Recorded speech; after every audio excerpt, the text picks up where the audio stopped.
नमस्कार। आइए सुनते हैं मुंशी प्रेमचंद द्वारा लिखी कहानी जुर्माना। कहानी अच्छी लगे तो इसे एक लाइक कर दीजिएगा। चैनल पर नए हैं तो सब्सक्राइब कर लीजिएगा, क्योंकि यहाँ मिलती हैं आपको ढेरों कहानियाँ।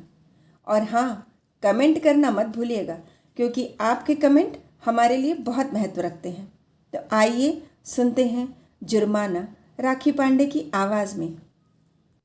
ऐसा शायद ही कोई महीना जाता कि आला रखी के वेतन से कुछ जुर्माना न कट जाता।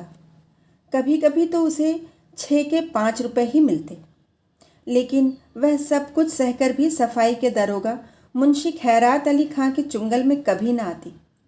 खां साहब की मातहती में सैकड़ों मेहतरियाँ थीं।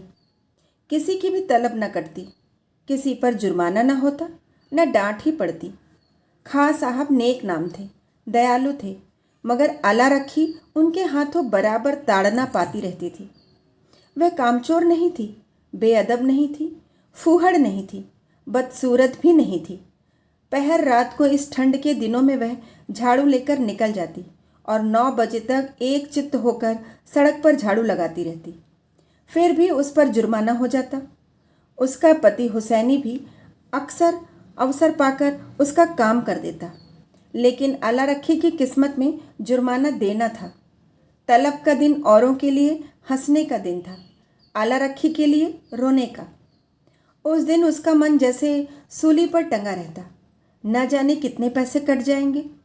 वह परीक्षा वाले छात्रों की तरह बार बार जुर्माना की रकम का तखमीना करती। उस दिन वह थक कर ज़रा दम लेने के लिए बैठ गई थी।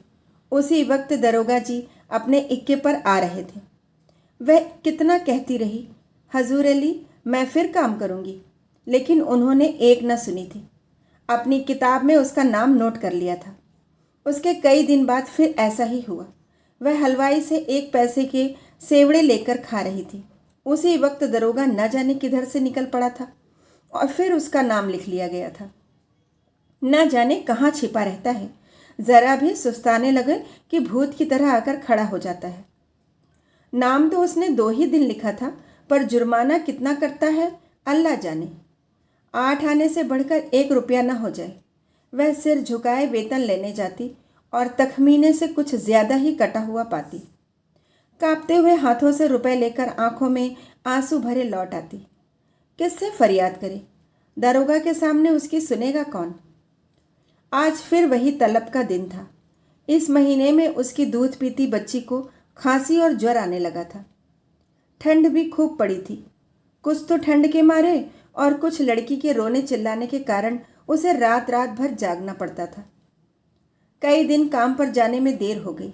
दरोगा ने उसका नाम लिख लिया था। अब की आधे रुपए कट जाएंगे, आधे भी मिल जाए तो गनीमत है। कौन जाने कितना कटा है। उसने तड़के बच्ची को गोद में उठाया और झाड़ू लेकर सड़क पर जा पहुंची, मगर वह दुष्ट गोद से उतरती ही न थी। उसने बार बार दरोगा के आने की धमकी दी। अभी आता होगा, मुझे भी मारेगा, तेरी भी नाक कान काट लेगा। लेकिन लड़की को अपने नाक कान कटवाना मंजूर था, गोद से उतरना मंजूर न था।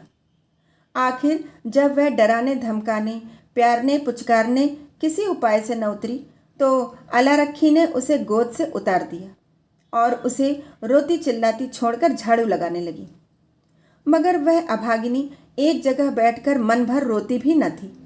आला रखी के पीछे लगी हुई बार बार उसकी साड़ी पकड़कर खींचती, उसकी टांग से लिपट जाती, फिर जमीन पर लौट जाती और एक क्षण में उठकर फिर रोने लगती। उसने झाड़ू तान कर कहा, चुप हो जा, नहीं तो झाड़ू से मारूंगी, जान निकल जाएगी। अभी दरोगा दाढ़ीजार आता होगा। पूरी धमकी मुंह से निकल भी न पाई थी कि दरोगा खैरात अली खां सामने आकर साइकिल से उतर पड़ा। आला रखी का रंग उड़ गया, कलेजा धक धक करने लगा। या मेरे अल्लाह, कहीं इसने सुन न लिया हो, मेरी आंखें फूट जाएं। सामने से आया और मैंने देखा नहीं। कौन जानता था आज पैरगाड़ी पर आ रहा है, रोज तो इक्के पर आता था। नाड़ियों में रक्त का दौड़ना बंद हो गया। झाड़ू हाथ में लिए निस्तब्ध खड़ी रह गई।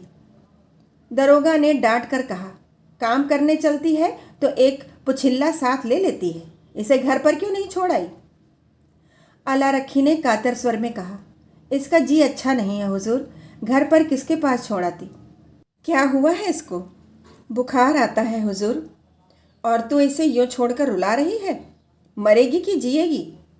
गोद में लिए लिए काम कैसे करूं हुजूर? छुट्टी क्यों नहीं ले लेती? तलब कट जाती हुजूर, गुजारा कैसे होता? इसे उठा ले और घर जा। हुसैनी लौट कर आए तो इधर झाड़ू लगाने के लिए भेज देना।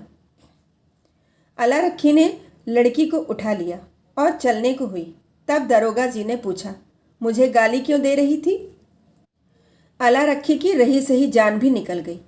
काटो तो लहू नहीं, थर थर कांपती बोली, नहीं हुजूर, मेरी आंखें फूट जाए जो तुमको गाली दी हो। और वह फूट फूट कर रोने लगी। संध्या समय हुसैनी और अला रखी दोनों तलब लेने चले। अला रखी बहुत उदास थी। हुसैनी ने सांत्वना दी, तू इतनी उदास क्यों है? तलब ही न कटेगी, काटने दे।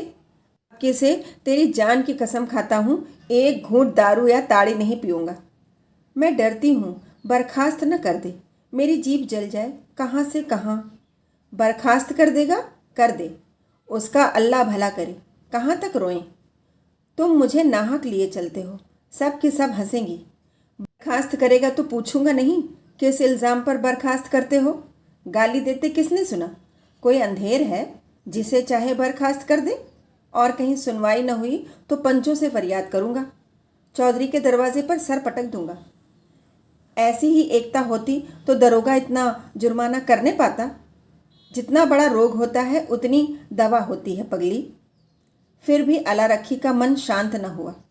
मुख पर विषाद का धुआं सा छाया हुआ था। दरोगा क्यों गाली सुनकर भी बिगड़ा नहीं? उसी वक्त उसे क्यों नहीं बर्खास्त कर दिया? यह उसकी समझ में न आता था। वह कुछ दयालु भी मालूम होता था। उसका रहस्य वह न समझ पाती थी, और जो चीज़ हमारी समझ में नहीं आती उससे हम डरते हैं। केवल जुर्माना करना होता तो उसने किताब पर उसका नाम लिखा होता।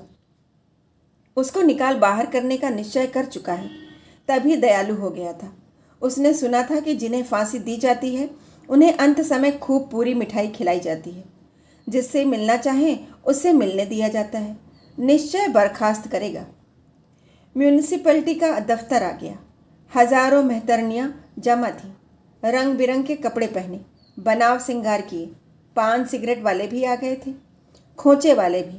पठानों का एक दल भी अपने आसामियों से रुपए वसूल करने आ पहुंचा था। वह दोनों भी जाकर खड़े हो गए।